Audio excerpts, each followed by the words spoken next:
ভারত পাকিস্তান উত্তেজনায় আলোচনার কেন্দ্রে উঠে এসেছেন পাকিস্তানের এক ক্ষমতাধর জেনারেল, যার শিক্ষা জীবন শুরু হয়েছিল মাদ্রাসা থেকে।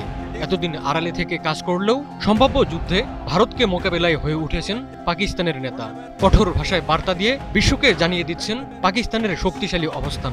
তার সাহসী ভারতকে ধারাবাহিক হুমকি ছুড়ে দিচ্ছেন পাকিস্তানের রাজনীতিবিদরা। একের পর এক সামরিক মহড়া চালিয়ে ভারতের ত্রাসে পরিণত হয়েছেন এই জেনারেল। আর তিনি পাকিস্তানের সেনাপ্রধান জেনারেল আসিম মুনির। তার ভয়ে কি পাকিস্তানে হামলা চালাতে ভয় পাচ্ছে ভারত? ভারতের সঙ্গে যুদ্ধ বাঁধলে সেখানে সেনাবাহিনী যে পাকিস্তানকে নেতৃত্ব দেবে সেটি নিয়ে কোনো সন্দেহ নেই।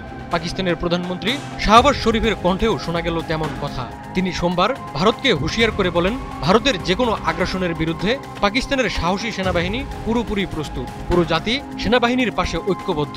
এর আগে গেল বৃহস্পতিবার পাঞ্জাব প্রদেশে এক সামরিক মহড়া পরিদর্শনে যান জেনারেল আসিম মুনির। সেখানে একটি সামরিক ট্যাঙ্কের ওপর দাঁড়িয়ে তিনি ভারতের উদ্দেশ্যে ছুড়ে দেন কঠোর বার্তা। তিনি বলেন, ভারতের যে কোনো সামরিক দুঃসাহসের দ্রুত জবাব দেওয়া হবে, যা হবে দৃঢ় এবং আরও জোরালো।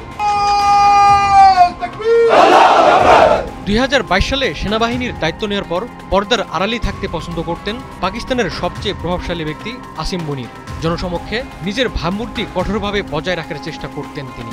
বেশিরভাগ ক্ষেত্রেই তার বক্তব্যগুলো ছিল সামরিক অনুষ্ঠান কেন্দ্রিক। মূলত কাশ্মীর নিয়ে একটি বক্তব্যই তাকে আলোচনার কেন্দ্রে নিয়ে আসে। গত 17 এপ্রিল ইসলামাবাদে প্রবাসীদের সঙ্গে এক বৈঠকে জেনারেল মুনির বলেছিলেন, মুসলিমরা হিন্দুদের থেকে সব দিক থেকে আলাদা। কাশ্মীরকে পাকিস্তানের গলার শিরা আখ্যা দিয়ে তিনি বলেন, ভারতীয় দখলদারিত্বের বিরুদ্ধে কাশ্মীরিদের বীরত্বপূর্ণ সংগ্রাম থেকে পাকিস্তান কখনো মুখ ফিরিয়ে নেবে না। আসিম মুনিরের এই মন্তব্যের মাত্র 5 দিন পরেই ঘটে যায় পেহেলগাম ঘটনা। শুরু হয় তোলপাড়। পেহেলগাম ঘটনার সঙ্গে আসিম মুনিরের বক্তব্যের সংযোগ খুঁজতে শুরু করেন ভারতীয়রা। ভারতীয় সংবাদ মাধ্যম আনন্দবাজার জানায়, 57 বছর বয়সী আসিম মুনির জন্মসূত্রে ভারতীয়। 1947 সালে দেশভাগের সময়ে পাঞ্জাবের জালন্ধর থেকে পাকিস্তানে গিয়ে রাওয়ালপিন্ডিতে বসবাস শুরু করে তার পরিবার। আসিম মুনিরের বাবা ছিলেন স্থানীয় মসজিদের ইমাম। রাওয়ালপিন্ডির মার্কাজি মাদ্রাসা দারুল তাজউইদে প্রাথমিক শিক্ষা লাভ করেন তিনি। 1986 সালে অ্যাপোটাবাদের মঙ্গলার অফিসার্স ট্রেনিং একাডেমি থেকে পান স্নাতক ডিগ্রি। এরপর ফ্রন্টিয়ার ফোর্স রেজিমেন্টের 23তম ব্যাটালিয়নে কমিশন হলে তার সৈনিক জীবন শুরু হয়। পাক সেনাবাহিনীতে ইসলামের রক্ষাকর্তা হিসেবে ইমেজ রয়েছে আসিম মুনিরের। পাকিস্তানের রাজনীতি ও সমাজ ব্যবস্থার উপর ক্রমাগত সেনাবাহিনীর নিয়ন্ত্রণ প্রতিষ্ঠা করেছেন আসিম মুনির।